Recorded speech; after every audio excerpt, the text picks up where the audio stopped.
En el nombre del Padre, y del Hijo, y del Espíritu Santo. Amén. Dios te salve María, llena eres de gracia, el Señor es contigo. Bendita tú eres entre todas las mujeres, y bendito es el fruto de tu vientre, Jesús. Santa María, Madre de Dios, ruega por nosotros pecadores, ahora y en la hora de nuestra muerte. Amén. En el nombre del Padre, y del Hijo, y del Espíritu Santo. Amén. Título de nuestra predicación el día de hoy: Dios ama cuando abraza, pero también cuando empuja. El Dios que abraza y el Dios que empuja. ¿Qué queremos? ¿Cuál es el propósito nuestro en esta noche? Enriquecer lo que entendemos por amor y sobre todo por el amor de Dios. Nada tan bello, nada tan importante como acercarnos al amor y sobre todo al amor de Dios. Como muchos lo han dicho, también yo lo repito, casi que la única definición que tenemos de Dios es esa: Dios es amor. Lo cual quiere decir que si se empobrece, se oscurece, se ensucia, lo que sabemos y entendemos del amor, también se oscurece y se ensucia lo que conocemos de Dios. Por eso necesitamos una y otra vez limpiar como ese espejo. San Pablo decía, nosotros vemos como en un espejo, pero claro, si el espejo está sucio, es poco lo que se puede ver. Entonces esta predicación es como limpiar un poquito el espejo. Queremos limpiar el espejo porque muchas veces cuando Dios nos está amando, no le estamos entendiendo, no se lo estamos recibiendo. Y nos perdemos de ese resplandor, y nos perdemos de esa alegría y de esa dulzura que está ahí. Por eso, nuestro propósito es limpiar un poquito. Como nos pasa a los que utilizamos anteojos, hay que limpiar a veces esos anteojos, hay que limpiar el espejo. Eso es lo que queremos. Nos damos cuenta que nuestro Señor Jesucristo es la manifestación máxima de ese amor. Aquel pasaje bíblico que es el más conocido de toda la Escritura. Dice, tanto amó Dios al mundo, que envió a su Hijo único, para que todo el que cree en Él no perezca, sino que tenga vida eterna.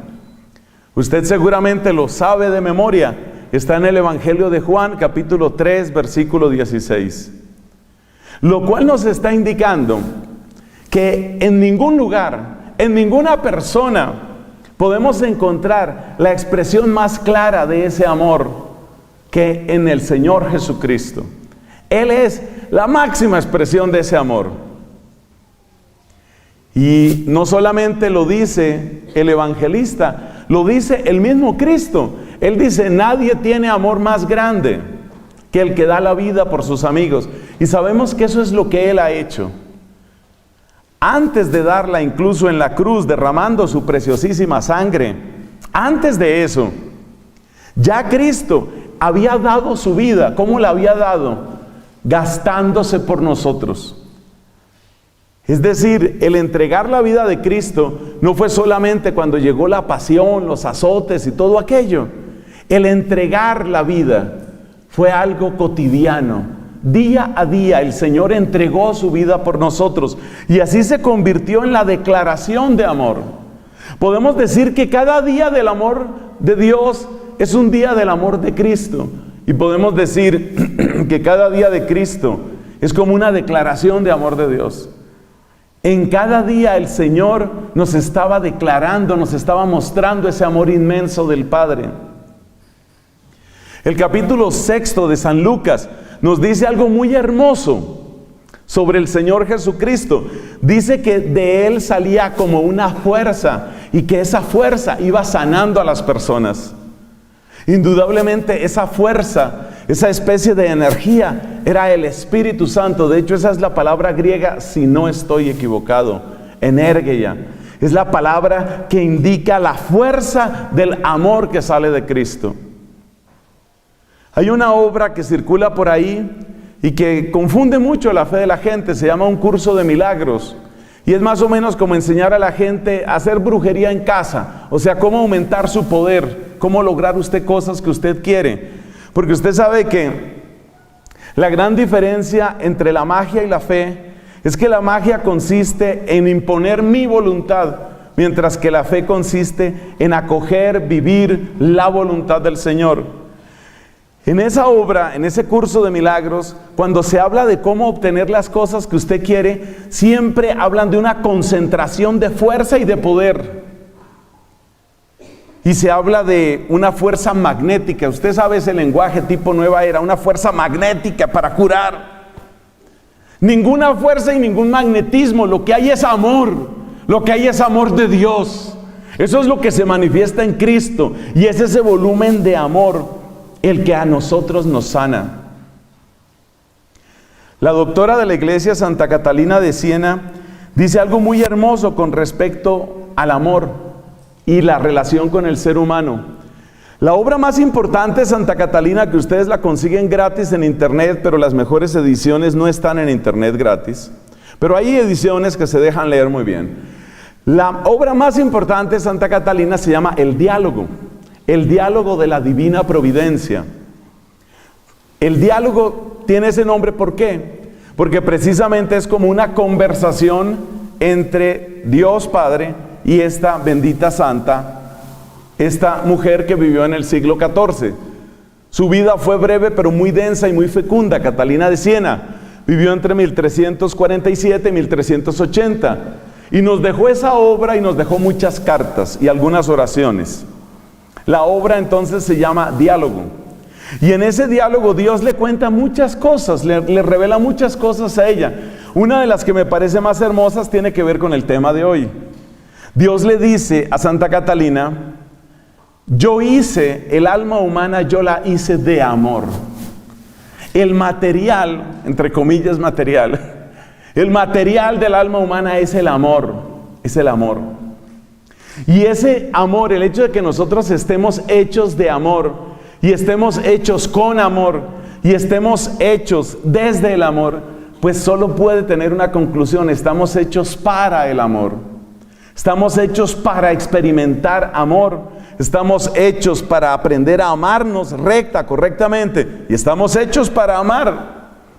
Por eso cuando la persona no ama, así tenga muchas cosas, la persona empieza a sentir que se fermenta y se pudre por dentro. Hay una realidad muy triste que ya me la han oído en otras predicaciones, hermanos queridos. Toda esta gente súper famosa, toda esta gente súper adinerada, toda esta gente con un ritmo de vida impresionante. El año pasado, por ejemplo, una estrella de YouTube. Usted sabe que en YouTube existe esta gente que llaman los influencers.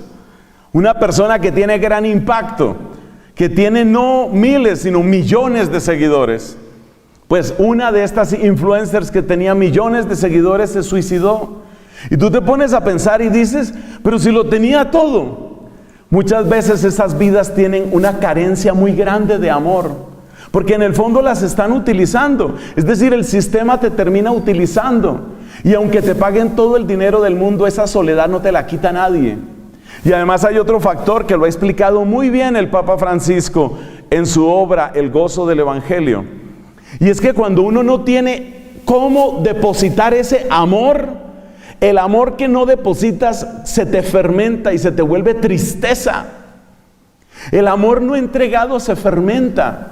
Y el amor no entregado termina produciendo depresión y termina produciendo muchas cosas terribles. No tomen esto como una explicación científica absoluta y completa, porque claro, cada historia es cada historia. Pero la verdad es que muchas personas lo que les hace falta es eso: sentir amor de verdad y poder amar de verdad. La palabra verdad es clave. La palabra verdad es clave. Sentirse amado de verdad. Entonces muchas de estas grandes estrellas de la canción, del cine, de YouTube, muchos de estos gigantescos exitosos del mundo, en realidad están muy vacíos, porque no experimentan amor de verdad. Yo pienso sobre todo en el corazón de la mujer, porque Dios hizo particularmente sensible y amplio el corazón de la mujer, porque en cada mujer hay una humanidad posible, hay un universo posible. Es maravilloso el corazón de la mujer, y por eso también es supremamente sensible. Entonces muchas de estas mujeres que son grandes estrellas y que tienen muchísima gente alrededor, son lo suficientemente inteligentes para darse cuenta: yo les gusto, me desean, pero amarme, nadie. Y eso hiela el alma, y eso arruina el gozo. ¿Y de qué sirve tener todos los apartamentos? ¿De qué sirve tener todas las fincas? ¿De qué sirve tener todos los automóviles si eso está fallando? Valga esta advertencia, porque tal vez algunos de los aquí presentes o de quienes escuchen estas palabras después son personas que están persiguiendo el éxito por esos caminos. Es muy interesante una encuesta que hacían en México. México es un país que tiene un poco más del doble de la población de nuestra Colombia, y es un país que en muchas situaciones se parece a nosotros. Yo diría que en este momento México está viviendo muchas de las realidades nuestras, pero de un modo todavía más intenso, en lo bueno y en lo malo. Y entonces hacían una encuesta en México y les preguntaban a los jóvenes, jóvenes significa en este caso gente que está entre los 15, 20 años de edad, ¿cuál sería así tu sueño máximo? Y el sueño máximo de muchos de ellos es ser estrellas. Estrellas. O sea, un escenario, mucha gente, todos aclaman, gran concierto, por ejemplo, ese tipo de escenario. Otro, un estadio, final de las grandes ligas, home run, listo, victoria, ganamos. Ese tipo de idea, ese tipo de persona, ese tipo de modelo está muy metido en muchos jóvenes y consideran que eso es lo máximo. Es decir, llegar a ser el gran actor, llegar a ser la gran actriz, ganar mucho dinero, ser el gran cantante. Yo solamente invitaría, cada uno tiene derecho, por supuesto, a buscar su camino con honestidad, pero yo solamente invitaría a quienes sienten eso. ¿Tú has visto cuál es la vida real de esas personas? La vida real. Y es impresionante ver cómo muchas personas de las más exitosas dependen de una manera total de la poca felicidad que les puede dar un poco de droga. Es muy difícil encontrar en el mundo de la farándula, en el mundo de los grandes empresarios, es muy difícil encontrar personas que no estén atadas por una dura cadena a algún tipo de vicio.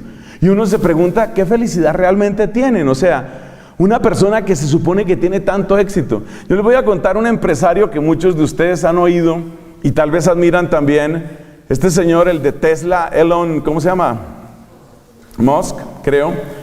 Este hombre, el de Tesla y el de tantas empresas maravillosas, y él confiesa abiertamente que él no pasa un día sin marihuana y que él no pasa un día sin droga y él necesita su droga. Y digamos, aquí no es entrar en un juicio moral, sino uno dice, a ver, ¿cómo es que una persona así no encuentra una felicidad, una estabilidad? ¿Cómo es que no lo encuentra? Y de hecho la mayor parte de las personas que terminan muertas en el mundo de las grandes estrellas es precisamente por sobredosis. Una y otra vez, sobredosis de droga, mezcla de alcohol con droga, etcétera. Todo esto está indicando que el corazón humano de verdad está hecho para el amor. Pero acuérdese lo que dijimos, amor de verdad. Amor de verdad. Necesito recibir amor de verdad y necesito dar amor de verdad. Y eso no es tan fácil de conseguir, no es tan fácil. Sobre todo porque hay mucho ruido. Por ejemplo, hay mucho ruido del amor romántico. Por supuesto que el amor romántico tiene su lugar en la vida humana. Pero, a ver, ese súper papito, esa súper mamita, tan hermoso, tan hermosa, es una persona que tú crees que realmente te amaría, o sea, te amaría de verdad. Y hay un criterio que es muy sencillo para saber si uno lo aman de verdad. Y es, ¿cómo me aman cuando estoy en problemas, cuando tengo deudas, cuando tengo enfermedad, cuando fracaso, cuando no están los aplausos? Entonces esta es una pista muy interesante. Si tú quieres saber si una persona realmente sería una persona que vale la pena como amigo o incluso como tu pareja, es muy bueno que te hagas esa clase de preguntas. Esta persona, ¿dónde estará en el momento en el que a mí me pasara algo? Esta persona, ¿qué haría conmigo en el momento en el que? Ahí encontramos el verdadero amor. Bueno, cerramos entonces esta primera parte. La primera parte era la introducción o motivación. ¿Y qué hemos visto en la introducción? Pues hemos visto que el amor es vital, que el amor es indispensable, que estamos hechos para amar, que en el fondo todos buscamos amar, que eso es inevitable. ¿Por qué? Pues es inevitable porque estamos hechos de amor y para el amor.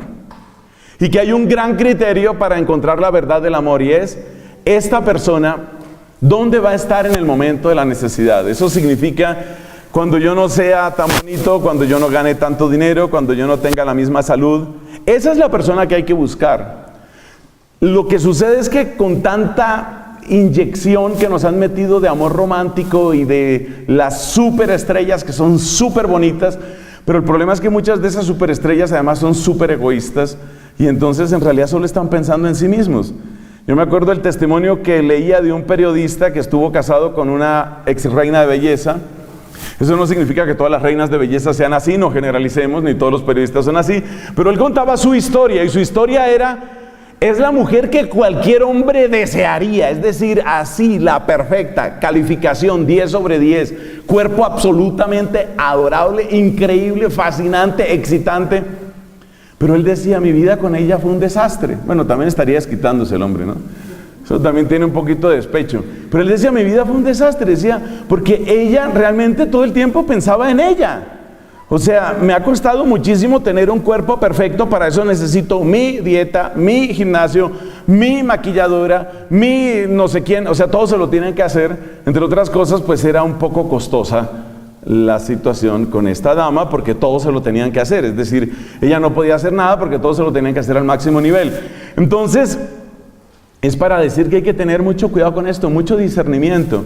Y por eso hay que darle profundidad a las conversaciones que ustedes tengan en sus noviazgos. Por favor, dele profundidad. Asegúrese de que está conociendo el corazón de ese sujeto. Asegúrese de que está conociendo realmente a esa persona. Bueno, pero dijimos que ahí terminaba la introducción. Ahora vamos a hablar de abrazos. Vamos a hablar del verbo abrazar y luego vamos a hablar del verbo empujar y lo vamos a relacionar con Jesucristo. Porque precisamente como el diccionario del amor está tan revuelto y está tan desteñido y le faltan varias páginas, como el diccionario del amor está tan complicado, necesitamos depurar ese diccionario, necesitamos rescatar esa palabra, y para eso nadie mejor que aquel en quien se manifiesta todo el amor, y ese se llama Jesucristo. Entonces hablemos de abrazar. En el verbo abrazar vamos a poner 5 verbos. ¿Qué queremos decir con los abrazos de Jesús? O sea, ¿cómo abraza Jesús? Esto es tan hermoso. Indudablemente es lo más fascinante, lo más atrayente de la persona de Cristo.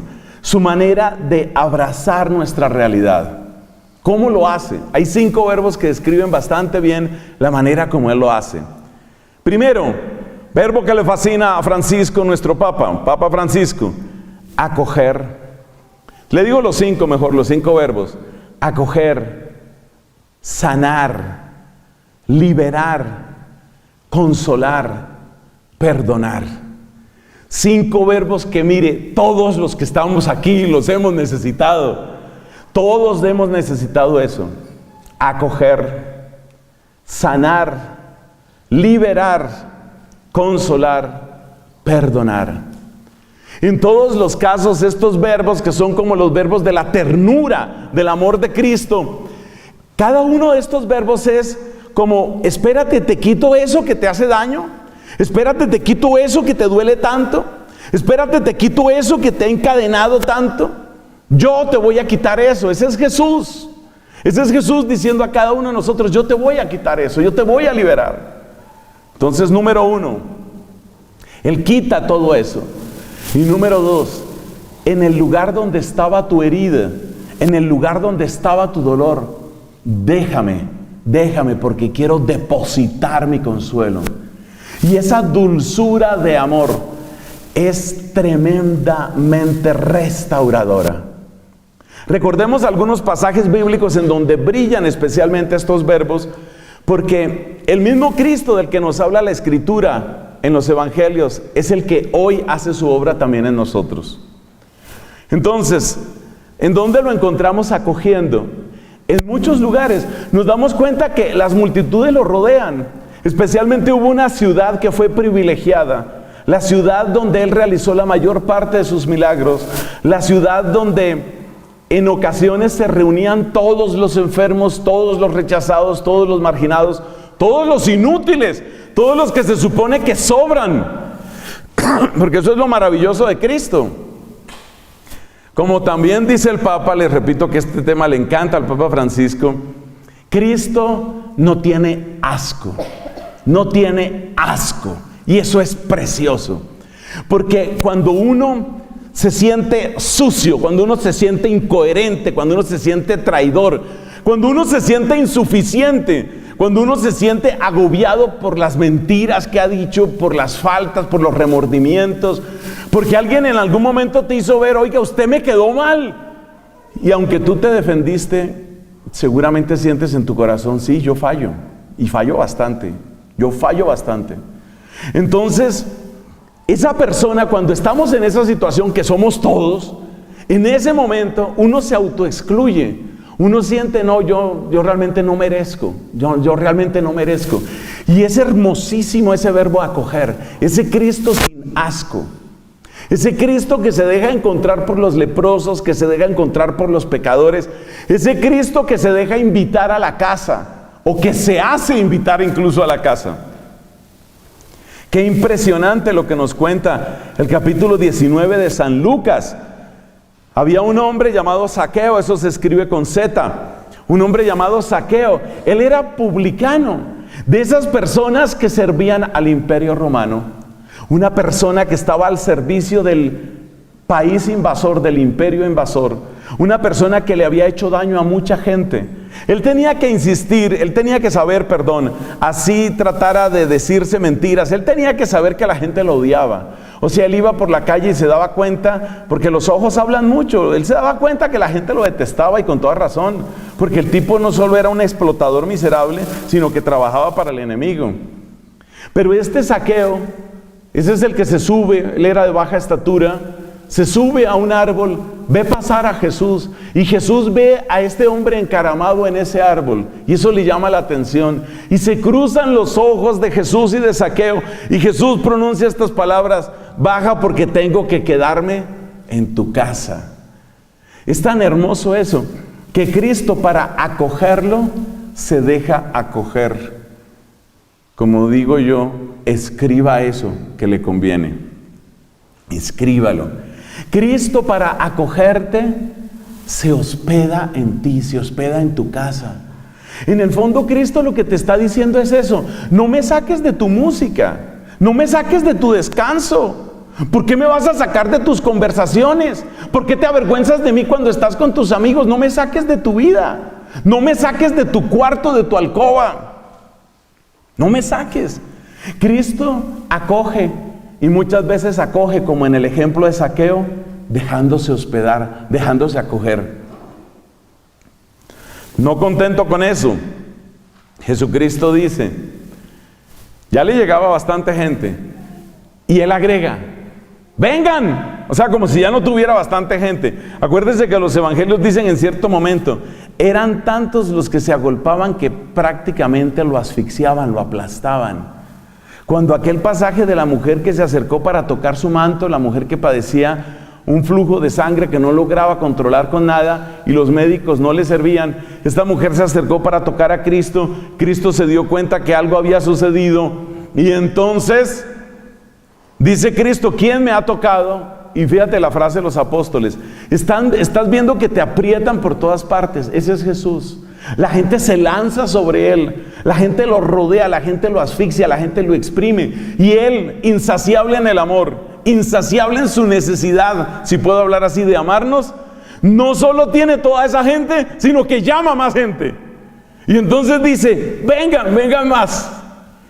A mí eso me conmueve, claro, a mí eso me conmueve. Uno está tan lejos de esta manera de amar de Cristo, pero a uno también le pasan cosas así, pequeñitas. Muchas veces en las misiones, sobre todo cuando se aglomera mucha gente, las personas lo rodean a uno, y ahora pues desde que alguien se inventó el cuento ese de los selfies, ese es el peor invento, creo yo, que se ha hecho. Porque entonces la gente quiere tomarse fotos y por supuesto uno está así bien agotado, ojeroso, sudado, extenuado, y entonces un selfie, sí, tome su selfie. Menos mal no había selfies en la época de Jesucristo, pero la gente lo agobiaba, la gente lo rodeaba. ¿Y qué dice Jesús? ¿Qué dice? Vengan más, vengan más. Eso es lo que Catalina describe como hambre de almas. Vengan más, quiero más. Y Papá Dios le dice a Catalina que así quiere que sean los misioneros y sobre todo nosotros los sacerdotes, que seamos insaciables. Vengan más, necesitamos más. Entonces ese es el verbo acoger. El verbo sanar está obvio. El verbo sanar es increíble. Es decir, la gente muchas veces queda completamente asombrada del poder de Cristo. Por ejemplo, allá en Marcos 8, la gente dice, oye, un gran profeta. Nunca habíamos visto algo así. Todo lo ha hecho bien. Todo lo hace bien. Hace hablar a los mudos, hace oír a los sordos. Todo lo ha hecho bien. O sea, Jesús tiene un recorrido precioso de amor para tantas personas. Y eso tenemos que aplicarlo también nosotros.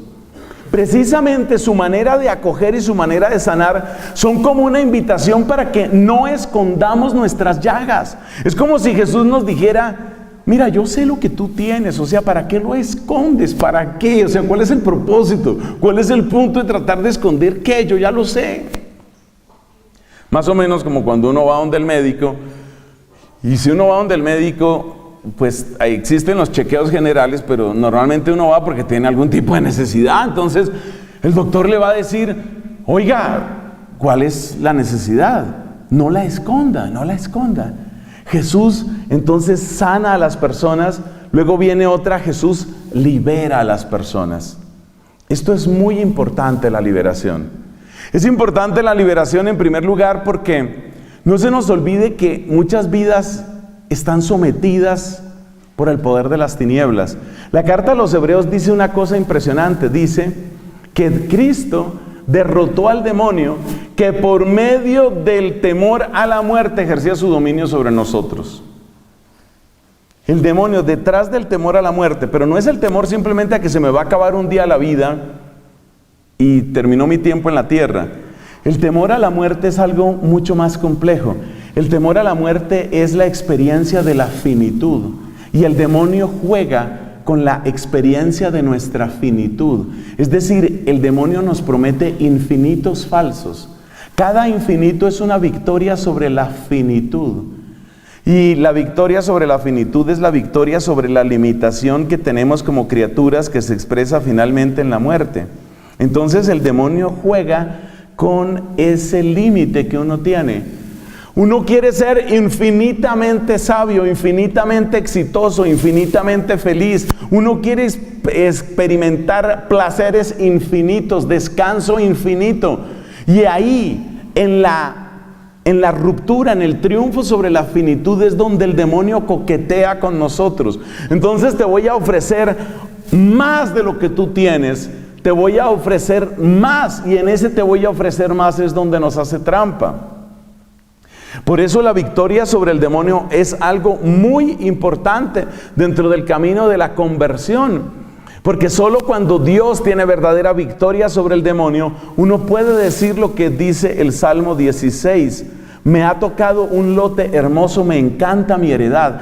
La capacidad de ser feliz con lo que tienes, la capacidad de ser agradecido y feliz con lo que tienes, esa no es tan fácil.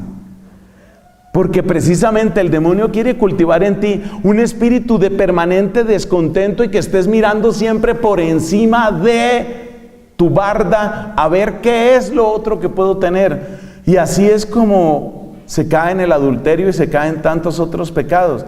Si lo piensas bien, ¿qué es el adulterio?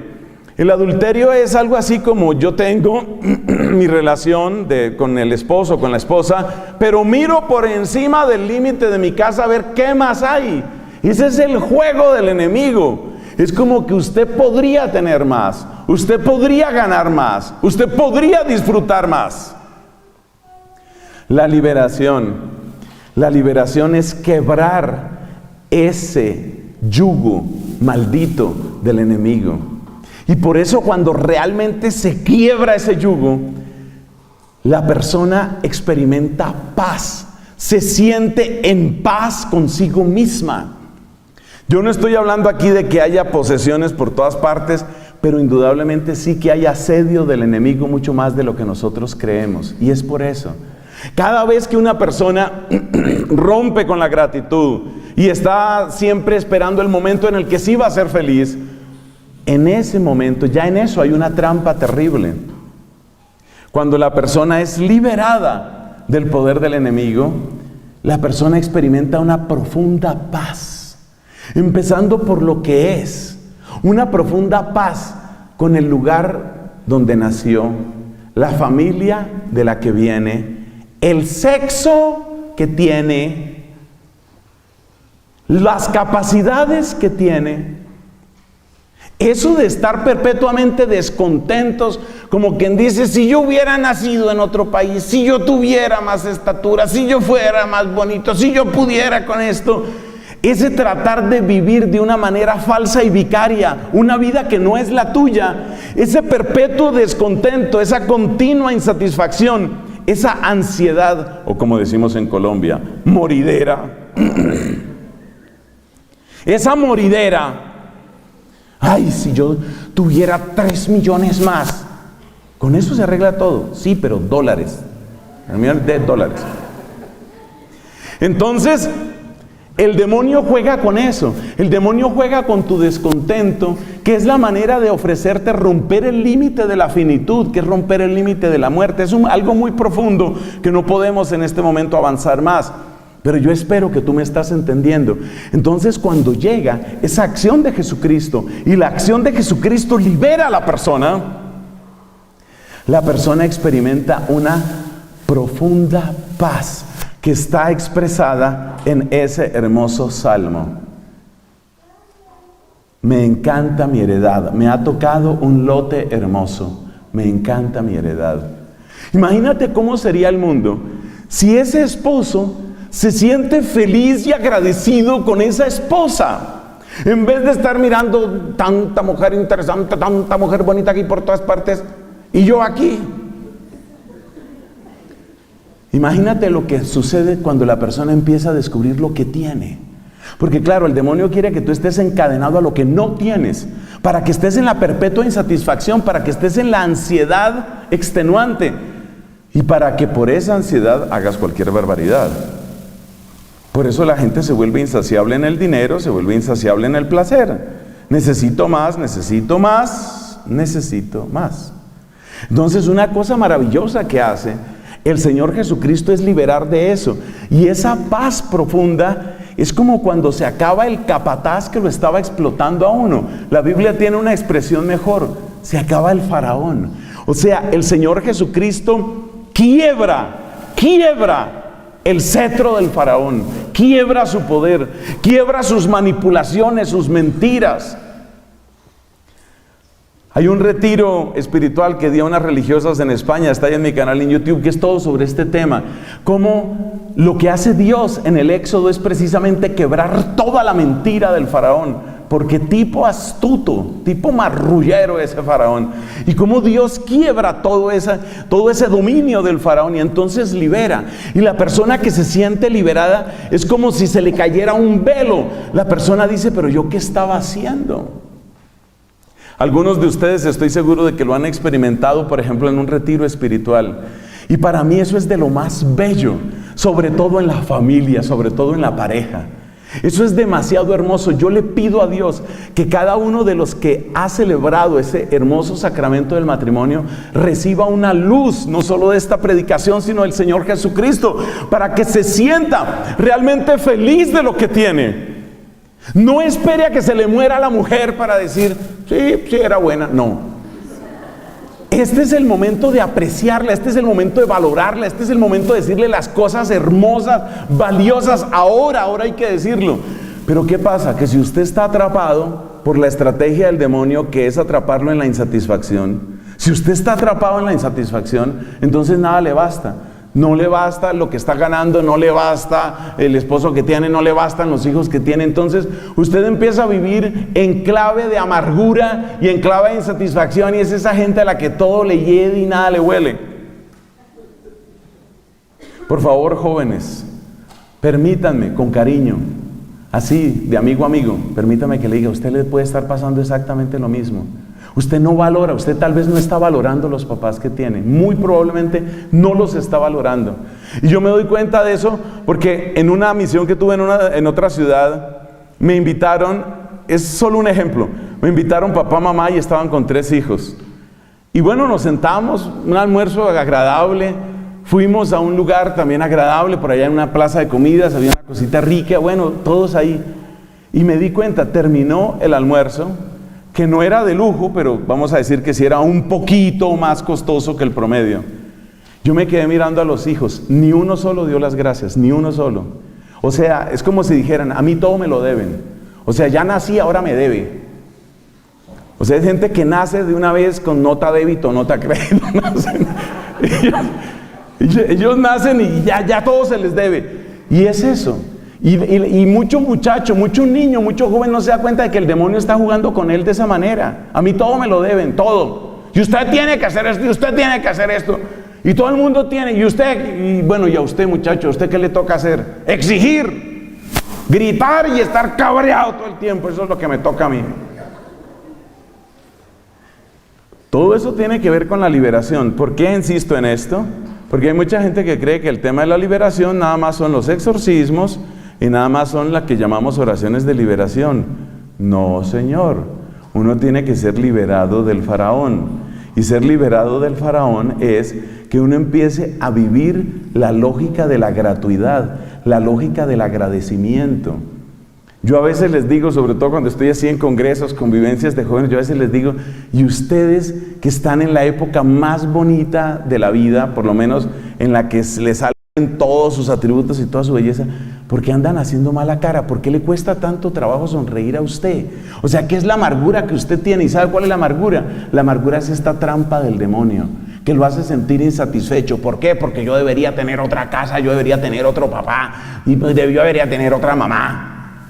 ¿Y cómo debería ser su papá? No sé, pero no como este. Otro, como sea. Entonces, liberación. Liberación es que se le acabe a usted ese faraón, se le acabe a usted ese capataz, y usted empiece a vivir una lógica diferente, que es la lógica de la gratuidad, que es la lógica del agradecimiento, que es la lógica del construyamos. Eso no significa que usted tenga que ser la fotocopia de nadie. Eso también se lo digo yo todo el tiempo a los jóvenes. Usted no tiene que ser ni la prolongación ni la fotocopia ni de su papá ni de su mamá. Obviamente usted es usted. Pero el hecho de que usted sea distinto no quiere decir que usted sea enemigo, hermano. Usted tiene derecho a ser distinto, pero no tiene derecho a ser enemigo. Entonces empiece a construir. Eso se logra cuando hay liberación. Por eso es muy importante, y hay muchos que están promoviendo, yo soy uno de ellos. Es muy importante volver a estas oraciones de victoria sobre el demonio. Ustedes se conocen la oración esta de San Miguel, yo creo que muchos la conocen. Esa oración y otras, esas oraciones, eso hay que hacerlo, eso es verdad. Eso hay que hacerlo. Y hay todo un movimiento muy bonito en la iglesia que está pidiendo que se restaure lo que había en una época en la iglesia. Después de cada Eucaristía se le decía al sacerdote, ojalá con la asamblea, digan la oración de San Miguel. Ustedes me conocen, no se trata de obsesionarnos con el demonio ni de ver el demonio en todo, pero uno no puede ser tonto. Tanta amargura en la que vivimos no es propia de los hijos de Dios, eso no es propio. Pasamos al cuarto, estamos terminando la parte de los abrazos. El consolar. Consolar, eso es increíble. Eso es... Bueno, todo esto es increíble. Es increíble cómo lo logra Jesucristo. Mire, hay tantas palabras de Cristo que son tan bellas, tantas palabras. Sobre todo cuando Cristo nos revela nuestra dignidad. nuestra dignidad. Porque ¿cómo te trata el mundo? Acuérdate que son tres los enemigos del alma: mundo, demonio y carne. ¿El mundo cómo te trata? El mundo te trata como que tú fueras un engranaje, como que tú fueras un piñón dentro de una máquina que produce dinero.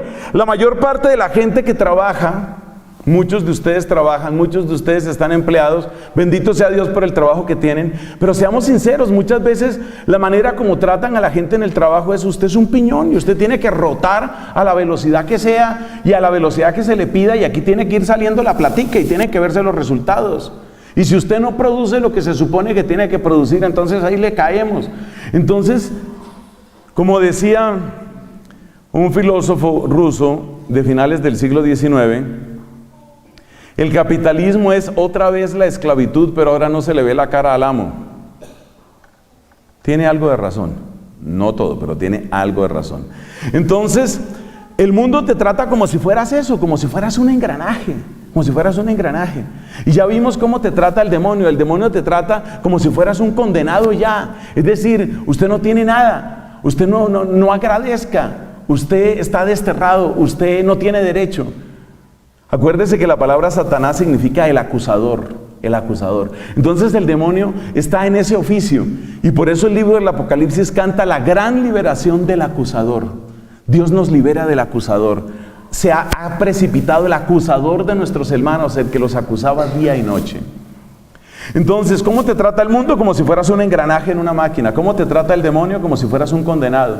¿Y cómo te trata la carne? La carne te trata siempre desde la insuficiencia. Es como: deme más, deme más, deme más, más, quiero más. Ustedes conocen esos niños así súper consentidos que no hay manera que estén contentos nunca. Esa es la carne. La carne nos trata de esa manera, como siempre exigiendo más y exigiendo más y exigiendo más. Entonces, cuando uno ha estado, que yo creo que eso nos ha pasado a muchos, cuando uno ha estado bajo estos tres pésimos opresores, demonio, mundo y carne, llega Jesús y te empieza a revelar quién eres tú. Y llega Jesús y te dice... ora conmigo: Padre nuestro, eres hijo.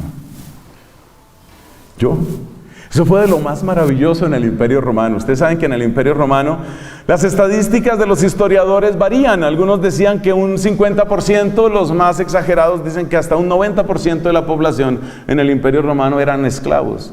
Pero en todo caso parece muy probable que más de la mitad de las personas estaban en régimen de esclavitud. Y el cristianismo se propagó en el Imperio Romano en primer lugar entre la población de los esclavos. Es que es apenas natural. El esclavo era tratado como una cosa. No siempre eran maltratados. Los esclavos no eran maltratados. Eran tratados como ganado. Eran tratados como cosas que se cuidan, pero solo en función de que sigan produciendo su resultado. Una cosa. Como el que cuida, qué sé yo, al perro para que siga cuidando bien la casa, más o menos eso. Pero los esclavos, cuando en ese mundo del Imperio Romano empieza a aparecer, esta predicación cristiana, se fue regando entre ellos, porque eran las personas que no valían nada. Y el mensaje del cristianismo es algo tan precioso, es algo tan bello, porque te estoy diciendo que eres hijo. Eres hijo. Y dice San Pablo: y si eres hijo, eres coheredero. Y entonces vienen las promesas de Dios y viene el consuelo. Entonces Dios piensa en mí. O sea, yo sí valgo para Él de verdad. Gálatas capítulo 2. Hay que volver una y otra vez a ese texto de San Pablo. Él me amó y se entregó por mí. Hay que volver a eso. O sea, tú imagínate el día que tú te lo creas, porque tú me lo puedes oír, pero imagínate el día que te lo creas. Imagínate el día que te lo creas. Me amó y se entregó por mí. Me amó. Entonces, eso se va depositando como un consuelo profundo. Porque entonces ya no valgo por los millones que produzca, ya no valgo porque puedo satisfacer a otros, ya no valgo porque tengo muchísimo. Yo valgo porque soy precioso ante Dios, porque realmente me ama. Y esa sensación interna de valor da tanta estabilidad que además despeja la mirada. Porque los grandes errores afectivos que la gente comete, ¿por qué es?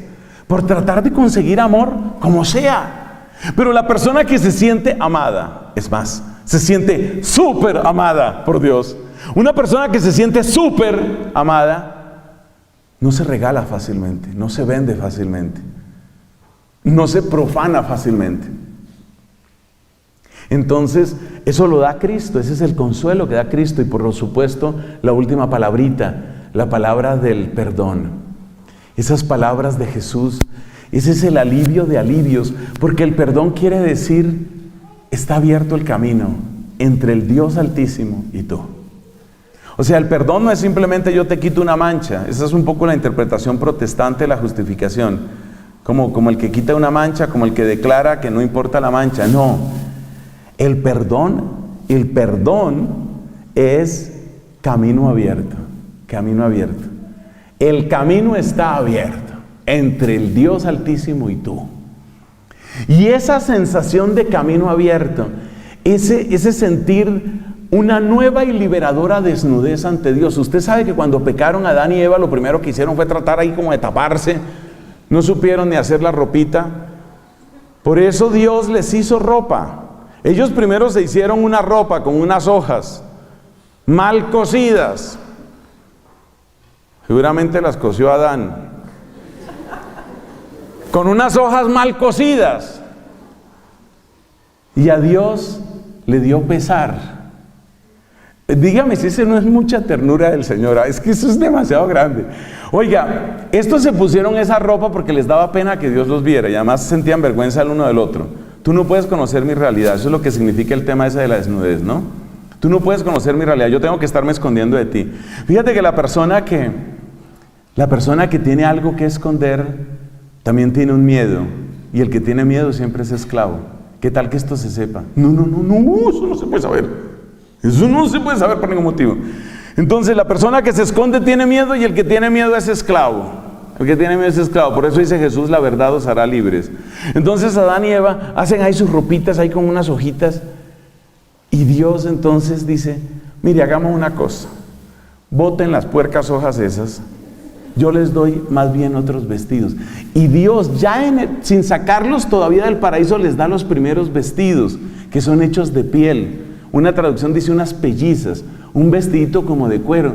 O sea, por lo menos, si se van a vestir, vístanse decente, caray. Si se van a vestir, vístanse decente. Ese es Dios, pero lo más hermoso es que así como Él está desnudo en la cruz, así también Dios hace que todas tus máscaras, que todas tus fachadas, que toda tu sonrisa muchas veces falsa, que todo eso se caiga. Eso se llama camino abierto. ¿Y qué era lo que estaba interrumpiendo? Es lo que la oración del Padre Nuestro llama ofeilémata. Ay, sobre eso hay unas predicaciones que ustedes deberían oír. Ofeilémata. Ofeilémata quiere decir los obstáculos. Los obstáculos. Entonces, cuando tú, por ejemplo, hay algo que no le puedes decir por ningún motivo. No, mi mamá no se puede enterar de esto. Vamos a enterar a mi mamá de esto. Quiere decir que entre tu mamá y tú hay un ofeilémata, o unos ofeilémata. Ofeilémata es una palabra en plural. Entonces, ofeilémata, ¿qué es? Los obstáculos que no te dejan ser tú verdaderamente. Ofeilémata es todo eso que hace que tú finalmente pongas una fachada, todo eso que tú bloquees, todo eso que hace que tú te escondas. ¿Y el perdón qué es? El perdón es quitar todos esos ofeilémata. Es como una santa desnudez que permite que tú puedas de nuevo decir, esto soy, Dios mío, esto soy.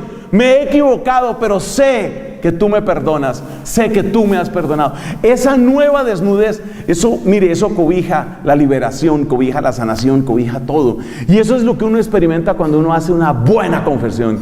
Es como sentir, mire, camino abierto, listo, no hay interrupción.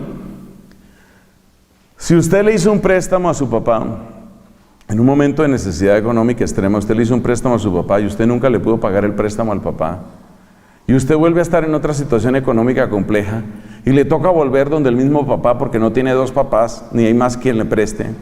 Y tiene que volver donde el mismo papá, volver a pedirle plata, pero usted nunca pagó lo otro y nunca aclaró lo otro y nunca se supo qué había pasado con ese préstamo. Y usted tenía una esperanza estúpida de que a él se le iba a olvidar, pero por supuesto a él nunca se le olvida. Y usted tiene que llegar otra vez donde el papá y tiene que hacer así como cara de que, y otra vez tengo problema y no he pagado lo otro, pero entonces tampoco puedo pagar esto, pero en todo caso ayúdeme. Esa sensación es súper incómoda. Y esa es la manera como uno vive cuando uno está en pecado, es como eso. Y por eso cuando tú estás en pecado tú puedes orar, y yo también. Cuando uno está en pecado uno ora. Uno ora y entonces uno le dice al Señor, Señor, ayúdame, o sea, no dejes por favor que esto suceda, no puedo perder esa casita, me van a quitarla, el banco se va a quedar con la hipoteca, se va a quedar con todo, por favor, Señor, ayúdame. Pero al mismo tiempo tú estás hablando, pero tus palabras te salen así frenadas, porque tú sientes que hay un obstáculo. Entonces el perdón, ¿qué es? Se acabaron los obstáculos.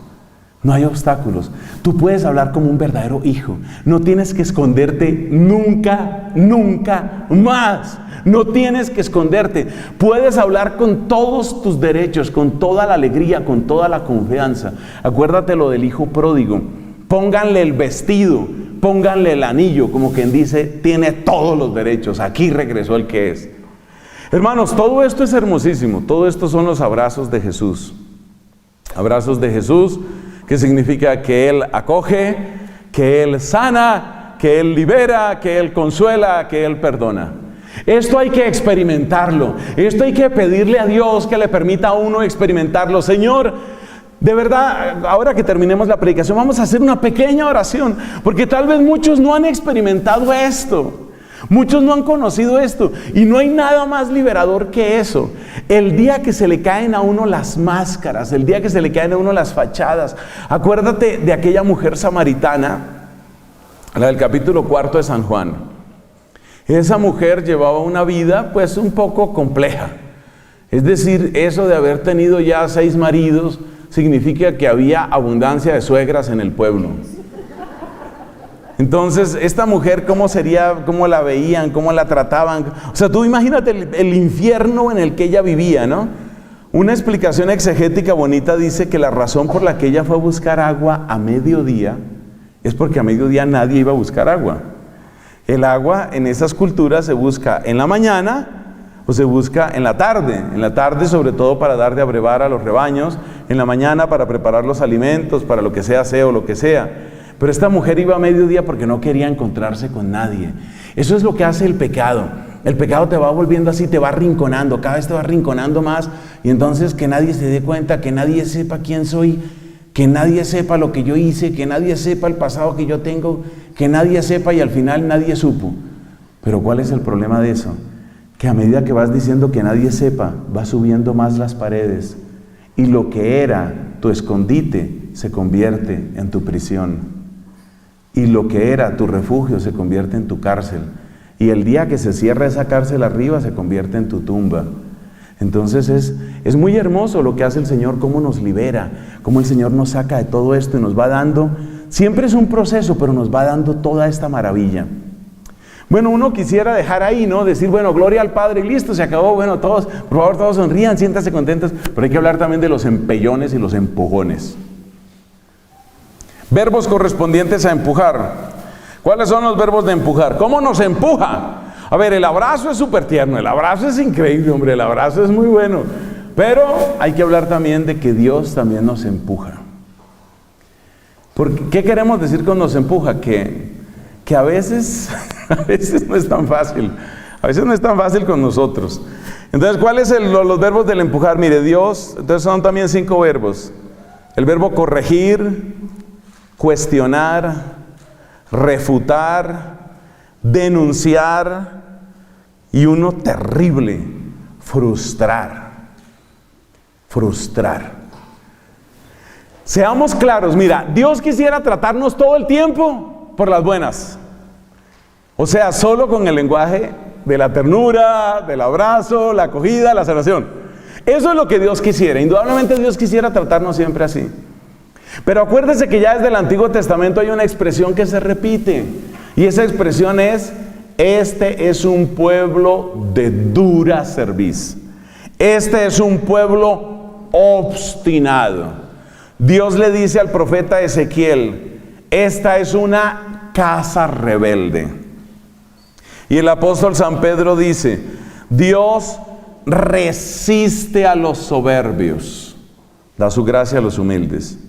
Entonces el problema no está en Dios. O sea, ¿por qué Dios a veces tiene que meter empujones? ¿Por qué a veces tiene que hacer ese tipo de cosas como corregir, cuestionar, refutar, denunciar y frustrar. ¿Por qué?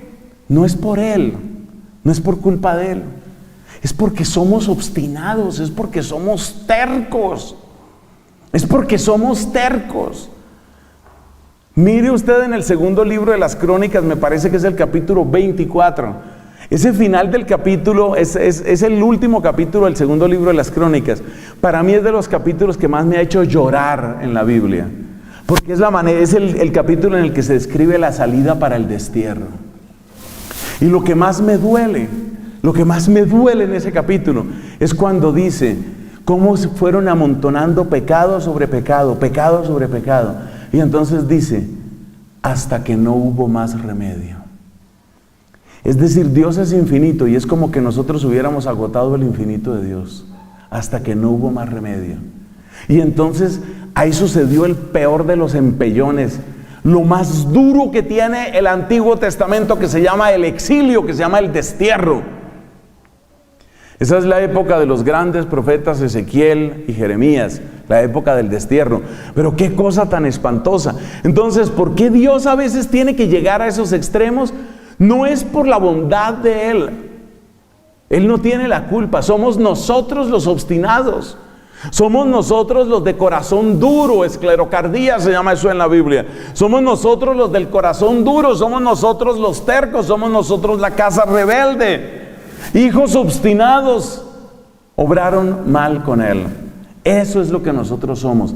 Y entonces, como nosotros somos obstinados, entonces llega un momento en el que nuestra propia obstinación nos lleva hacia el abismo, según las palabras del Salmo. Son un rebaño para el abismo. La muerte es su pastor y bajan derechos a la tumba. Entonces llega un momento en el que uno va derecho al abismo. ¿Y ahí qué se hace? Bueno, pues lo que hace Dios es enviar profetas. Entonces Dios envía profetas y esos profetas intentan hablarte y te dicen, hey, así no es, oiga, no haga eso, así no es, pilas con eso, póngale cuidado a esto, hombre, no haga eso.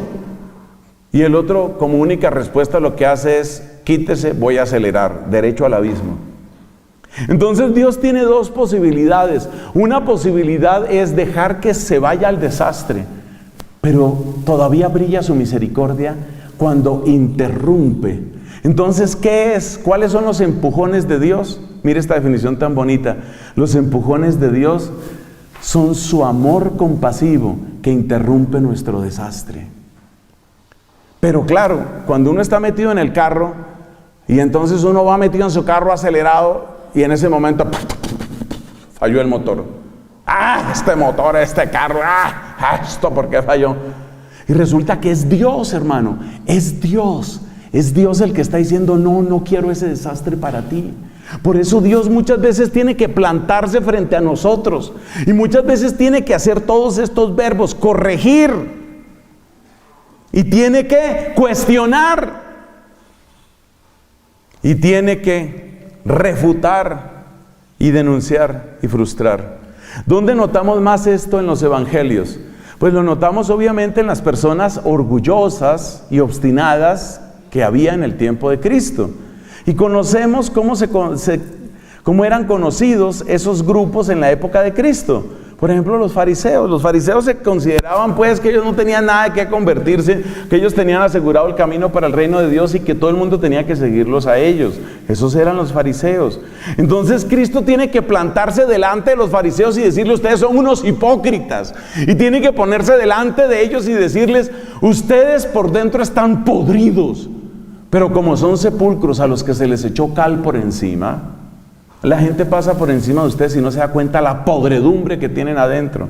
Lo que yo quiero destacar con esto, mis hermanos, es que el mismo amor que le lleva a Jesús a abrazar con esa ternura a los niños, el mismo amor que le lleva a decirle a la adúltera, yo tampoco te condeno, el mismo amor que le lleva a decirle a la hemorroísa, tu fe te ha salvado, el mismo amor con el que Cristo habla del pastor que va a buscar la oveja perdida, ese mismo amor es el que le lleva a Cristo a decir hipócrita.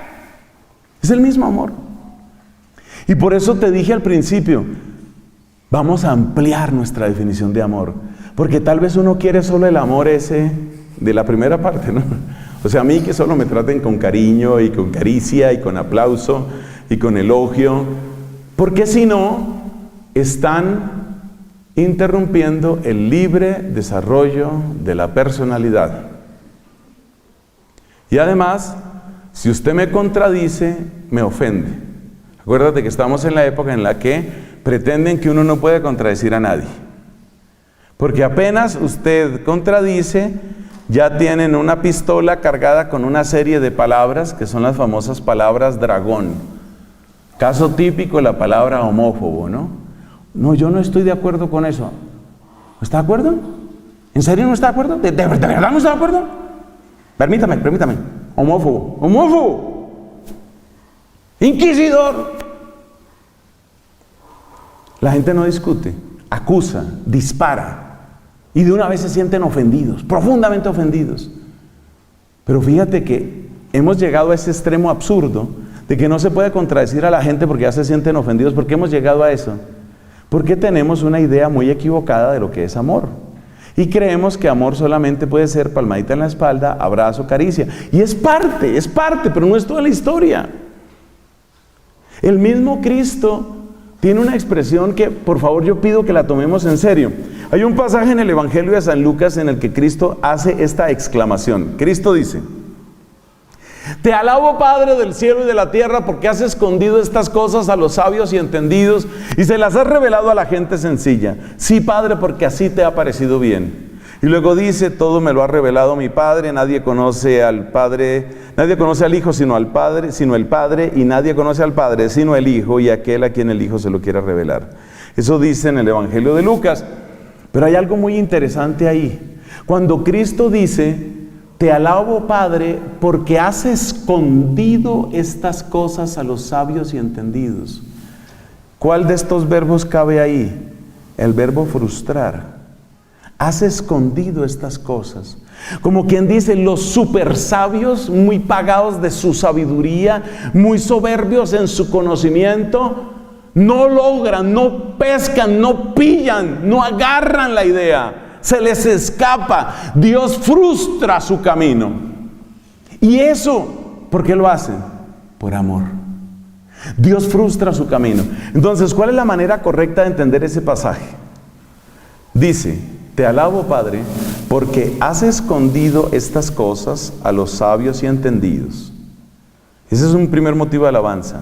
Segundo motivo: se las has revelado a la gente sencilla. Por ahora omitamos el resto del texto. Entonces son dos alabanzas: te alabo porque has escondido y te alabo porque has revelado. Ojo con eso. Te alabo porque has escondido y te alabo porque has revelado.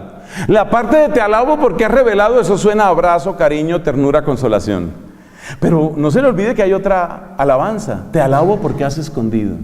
Te alabo porque has dañado el camino de ellos. Pero ¿cómo va a decir usted eso? ¿Y por qué? ¿Por qué dice eso? Porque ese también es amor de Dios. ¿Cómo puede haber amor de Dios en que Dios esconda esas realidades del reino a los sabios y entendidos? ¿Por qué eso es amor? Porque la frustración, porque el límite, porque el fracaso hacen maravillas en el corazón humano. Ten la certeza de una cosa: si Dios permite un mal en tu vida es porque viene un bien mayor. Eso no tiene excepción. Y si Dios, tú eres un gran teólogo, tú eres un gran investigador, un poco soberbio, un poco arrogante el tipo o la tipa, y tú eres así bien arrogante, y se te esconde el Señor, y empiezas a sentir una sequedad terrible, y empiezas a experimentar una aridez terrible, y no le hallas sabor a nada, y te tientas y no te hallas, y no sabes qué hacer. Probablemente estás batallando contra Dios. Y probablemente es Dios el que está produciendo ese efecto en ti. Pero ¿qué clase de Dios es ese que me hace sentir esa esterilidad y me hace sentir esa sequedad y me hace sentir esa frustración? Es un Dios que te ama muchísimo. ¿Y cuál es el gran bien que trae que Dios me pare, que Dios me detenga? ¿Cuál es el gran bien que trae? El primero y más importante de los bienes es que es el medio extremo, pero supremamente útil, para rescatarte de la soberbia. No se nos puede olvidar que el pecado central, el pecado primero y central del enemigo malo es la soberbia. Y muchas veces la soberbia, cuando se estrella contra la frustración, se deshace en pedazos. Y esa soberbia deshecha en pedazos, esas grietas que se abren cuando se rompe la soberbia, son lugar para que entre un poquito de luz y un poquito de aire. Acuérdate lo que dice el Salmo 51. Un corazón quebrantado y humillado, tú no lo desprecias. Bonito lo del humillado, pero ojo, corazón quebrantado. Tiene que quebrarse. Y a veces Dios tiene que quebrar nuestros planes. Y a veces uno se pregunta, ¿y esto por qué no me funciona? Tal vez sería bonito que tomáramos una actitud un poco más sabia, más reposada, una actitud más serena, una actitud como para decir, tal vez el Señor me quiere enseñar algo con esto. Y por eso es muy importante, cuando las cosas no te salgan bien, es muy importante hacerse esta pregunta. Señor, ¿será que me quieres enseñar algo con esto? ¿Hay algo de lo que me perdí? ¿Hay algo que no he aprendido? ¿Hay algo que debo aprender en este momento? Y ese es un buen momento también para preguntarse uno por dentro. Yo cómo tomé estas decisiones, yo cómo llegué a esto. Porque a veces uno va tomando una decisión tras otra, porque uno se va impulsando. Y aquí conectamos con algo que decíamos hace unos cuantos minutos. Acuérdate que el enemigo aprovecha esa sensación de permanente frustración tuya y de insatisfacción y mantenerte siempre insatisfecho para llevarte por un camino. Entonces yo he visto gente que tiene un buen empleo y empiezan a prometerle otro empleo y vas a ganar más y mucho más. O sea, lo que no vas a poder es ni dormir, ni comer, ni tener familia, pero tendrás tiempo suficiente para firmar el seguro de vida.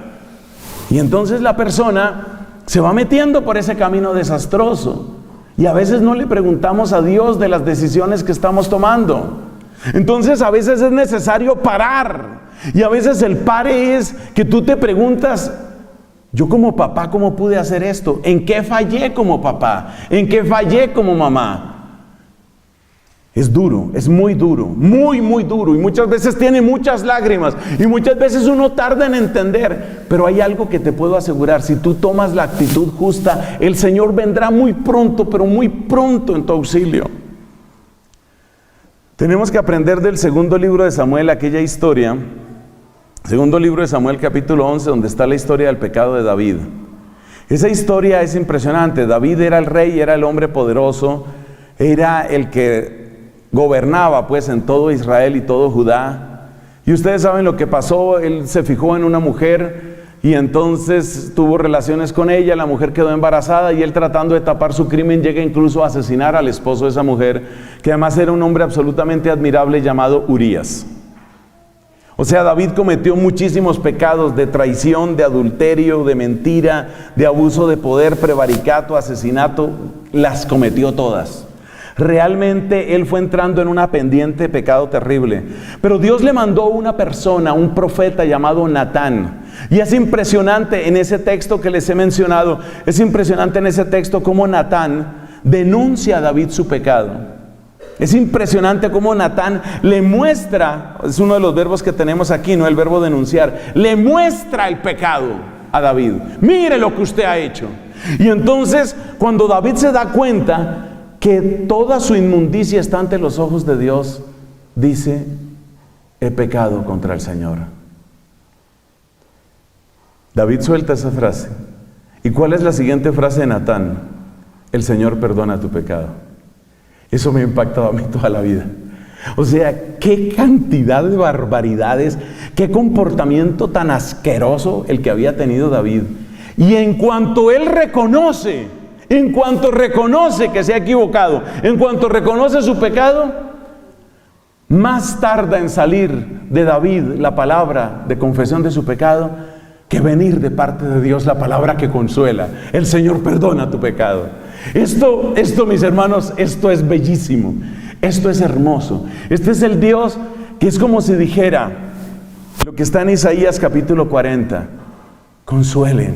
O sea, como que a Dios le duele más que a nosotros. Es impresionante. Yo sé que esto es así porque hay papás que lo han vivido. Hay papás que a veces tienen que castigar a los hijos y de verdad sienten más dolor que el hijo. O sea, yo sé que los hijos no le creen, pero de verdad el papá siente más dolor que el hijo de tener que llegar a ese extremo. Yo no tendría que llegar a este extremo. Yo no tendría que gritarte nunca, mi hijo, nunca. Es que yo te amo mucho. Yo no tendría que gritarte nunca. Yo no debería tener que gritarte nunca. Yo no quiero tratarte así, pero a veces no me das otra posibilidad. Y entonces el hijo dice, bueno, papá, perdóneme. Listo, hijo, listo, ya pasó, venga, un abrazo. Ese es Dios. O sea, Él sí utiliza estos empujones. Él sí utiliza este momento duro. Él sí frustra a veces tus planes. Sí lo hace. Y si alguien te dijo que no lo hace, te engañó. Tristemente es algo que está pasando en nuestra época. Que hay gente que está enseñando a convivir con el pecado, no a convertirse del pecado, sino a convivir con el pecado. Y eso está sucediendo especialmente en el plano de la sexualidad. Aprobar el adulterio y que sigan comulgando así. Aprobar la vida homosexual y en fin, esa es otra expresión y eso es así. No vamos a entrar ahora en la discusión larga sobre el tema. Pero el hecho es que Dios habló suficientemente claro sobre eso.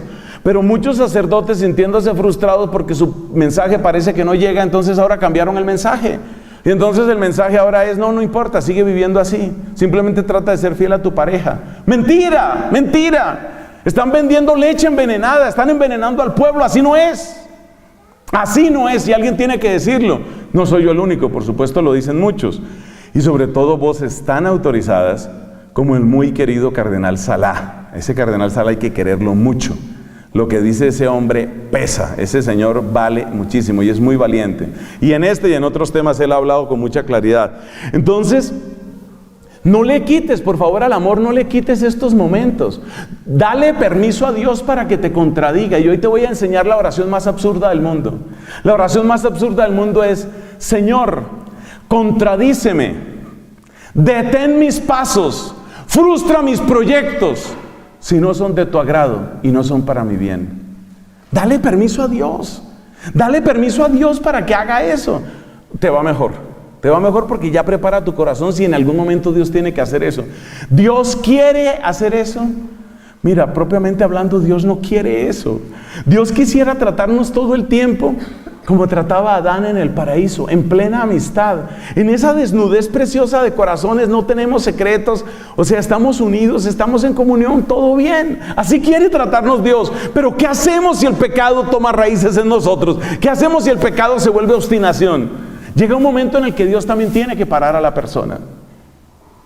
Sobre todo porque cuando el pecado toma tanta fuerza, el pecado empieza a secuestrar todas las potencias de tu alma. Y aquí quiero terminar yo mi predicación con el ejemplo de uno que fue corregido, cuestionado, refutado, denunciado y frustrado por Dios. Y ese hombre se llama San Pablo. San Pablo diseñó el plan perfecto para acabar con el cristianismo. George Soros está tratando de acabar con el cristianismo en el siglo XXI. Pero hay que recordar que en el siglo I, Pablo de Tarso diseñó el primer plan perfecto para acabar con el cristianismo. ¿Cuál era el plan perfecto para acabar con el cristianismo de San Pablo? Él dijo, lo que necesitamos es, primero, autorización religiosa. Por eso fue donde los sumos sacerdotes y consiguió la autorización religiosa. Segundo, necesitamos fuerza. Consiguió sus aliados. Tercero, necesitamos una estrategia envolvente. O sea, necesitamos aprender de nuestros errores. Herodes, en Jerusalén, ya había tomado un primer intento de acabar con el cristianismo. ¿Qué hizo Herodes? Herodes lo que hizo fue decapitar al apóstol Santiago y hacer una persecución bárbara en Jerusalén. ¿Qué hicieron los cristianos? Se fueron de Jerusalén. ¿Y qué dice el libro de los Hechos de los Apóstoles? Que mientras se iban, seguían predicando y se seguía expandiendo lo que aquella gente veía como una infección. Entonces Pablo analizó el fracaso de Herodes y dijo, lo de Herodes no funciona. Porque si nosotros golpeamos en Jerusalén, lo que pasa es que esta gente se riega y lo que hace es infectar de cristianismo otros sitios. Entonces así no funciona. Necesitamos una estrategia envolvente. Entonces el querido Pablo de Tarso, que en ese momento, según sus propias palabras, respiraba amenazas contra el cristianismo, el querido Pablo de Tarso entonces dijo, vamos a hacer la cosa de otra manera. Y la manera como la vamos a hacer es nosotros, a ver, ¿hasta dónde llegó el tumor? Porque él miraba el cristianismo como un tumor. ¿Hasta dónde llegó el tumor? Las noticias más alejadas. ¿Cuál es el sitio más alejado que ya está infectado? Eso es como cuando tristemente, Dios nos libre, una persona tiene gangrena. ¿Hasta dónde llega la gangrena? O sea, Pablo se da cuenta de que si la gangrena empezó en el dedo gordo del pie, como lo llamamos en Colombia, y va llegando a la rodilla, no tiene sentido atacar en ese momento el dedo gordo. ¿Qué hay que hacer? Hay que buscar hasta dónde llegó la gangrena y, como dice el refrán, cortar por lo sano. Entonces él diseñó el plan perfecto. Tengo autorización religiosa, tengo fuerza civil y tengo un plan perfecto. ¿Hasta dónde llegó el tumor? El tumor ha llegado hasta Damasco. Listos, vamos a Damasco. ¿Cuál era el plan de Pablo? Nos vamos hasta Damasco y empezamos a recoger. Ahí no tiene a dónde irse. Porque si nosotros empezamos en Jerusalén, se sigue propagando la infección. Pero si nos vamos hasta donde llegó el tumor y empezamos a recoger de Damasco hacia Jerusalén, finalmente los encerramos en Jerusalén y acabamos con esa plaga, acabamos con ese tumor, solucionado el problema. El plan era perfecto. Fíjate cómo él había utilizado toda su inteligencia, toda su capacidad organizativa, todo su liderazgo, porque el tipo era un líder. Fíjate cómo utilizó su inteligencia, su liderazgo, su conocimiento, sus estrategias políticas, su manejo del hebreo y del griego. Él utilizó todo. Todo, tenía el plan perfecto. Y entonces iba camino de Damasco. ¿Iba a caballo? No sabemos. Todo el mundo dice que iba a caballo. Muchos dicen que iba a caballo. No sabemos en qué iba. Pero supongamos que iba a caballo. Él iba pues a caballo, que no era tan raro, que no era tan frecuente para los judíos. Pero supongamos iba a caballo. Iba camino de Damasco y ya casi llega a Damasco y él por dentro está pensando, tengo mi plan perfecto. Mi plan es perfecto. Empiezo aquí con esa comunidad de cristianos y empiezo a recoger hacia Jerusalén y allá le damos en la mula a toda esa gente y se acabó. Y se acaba esa plaga para que por fin venga el reino de Dios. Porque acuérdate que él era fariseo. Y él creía que esto solo se podía solucionar con el cumplimiento estricto de la ley. Los cristianos son una enfermedad, son una plaga, son un tumor. ¿Qué más quiere que le diga? Me voy para Damasco. Va llegando a Damasco, va avanzando hacia Damasco y entonces alguien frustra sus planes. Una luz demasiado fuerte. Pablo se consideraba un iluminado, pero la luz de Cristo era mucho mayor. Una luz demasiado fuerte, una luz que lo tumba si iba en el caballo, lo arroja al suelo si iba a pie, una luz que lo derriba, una luz que lo frustra. Eso tiene que hacer a veces Dios con nosotros, tiene que hacer lo que hizo con Pablo, lo derribó y quedó perplejo porque esa luz agobiaba sus ojos, esa luz sobrepasaba su mente, esa luz tenía poder sobre su cuerpo y él lo único que atina a pensar y a decir es, ¿quién eres, Señor? Y ya utiliza la palabra Señor, se da cuenta del poder que hay en esa luz y le responde él, yo soy Jesús a quien tú persigues. Yo soy Jesús a quien tú persigues. Tú me persigues para acabarme, yo te persigo para salvarte. Esa frase como tal no está en la Biblia, esto es Hechos de los Apóstoles capítulo 9, pero ese es el sentido de la conversión de San Pablo. Tú me persigues para matarme y yo te persigo para darte vida. Y lo derriba, y lo frustra, lo empujó. Bendito empujón, bendito empujón. Por eso es tan importante darle permiso a Dios, empújame, empújame. Empújame, Señor, en el momento en el que veas que es necesario. Permiso te doy, Señor. Te doy permiso. Frustra mis planes. Detén mis pasos. No permitas que me equivoque. No permitas, Señor. Yo creo tanto en tu amor. Señor, yo creo tanto, pero tanto en tu amor, que sé que si yo me salgo de ese amor, el que sale perdiendo soy yo, Señor. Por eso, si yo me voy a salir, deténme. Deténme, párame.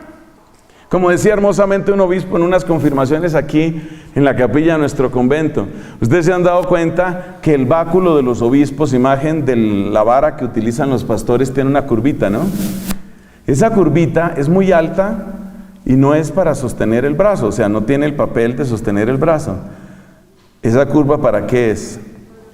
Para agarrar del cuello a la oveja que se va. Venga para acá, ¿usted dónde cree que va? Para atajar. Entonces hay que hacer la oración del ataje. Atájame, atájame, Señor. Por supuesto me voy a sentir un poco asfixiado, me voy a sentir un poco incómodo, me voy a sentir un poco mal. Tal vez rezongue. Sobre esto tiene un sermón precioso San Agustín, el famoso sermón sobre los pastores de San Agustín, que es una belleza. Cómo la oveja muchas veces se queja cuando la detienen. Déjeme, déjeme, déjeme. Yo quiero ir allá, yo quiero. Pero Dios es más obstinado. O sea, el resumen de esta segunda y última parte, ¿cuál es? A veces somos obstinados en el pecado, pero Dios es más obstinado en amarnos. Y aunque por un momento tenga que ser duro, por un momento, en Él no hay otra cosa que amor por ti. Por eso dice Isaías capítulo 40, y ahora consuelen a mi pueblo. Ha sufrido doble castigo por sus pecados. Le duele a Dios ver a su pueblo sufriendo. Consuelen a mi pueblo. Háblenle, por favor, a ese texto hay que leerlo, disfrútenlo, saboréenlo. La Biblia es preciosa, Isaías 40, donde empieza el libro de la consolación de Isaías. Consuelen a mi pueblo, consuélenlo. Por un momento te oculté mi rostro, por un momento te oculté, dice él, como si nos estuviera pidiendo perdón. Por un momento te oculté mi rostro, pero ya no me voy a enojar más. Yo no quiero tratarte así, yo quiero tratarte bien, pero es que no puedo dejar que te hundas en el pecado y en el error. Fíjate cómo Dios nos ama cuando nos abraza, pero Dios nos ama también cuando nos empuja. Gloria al Padre, al Hijo y al Espíritu Santo.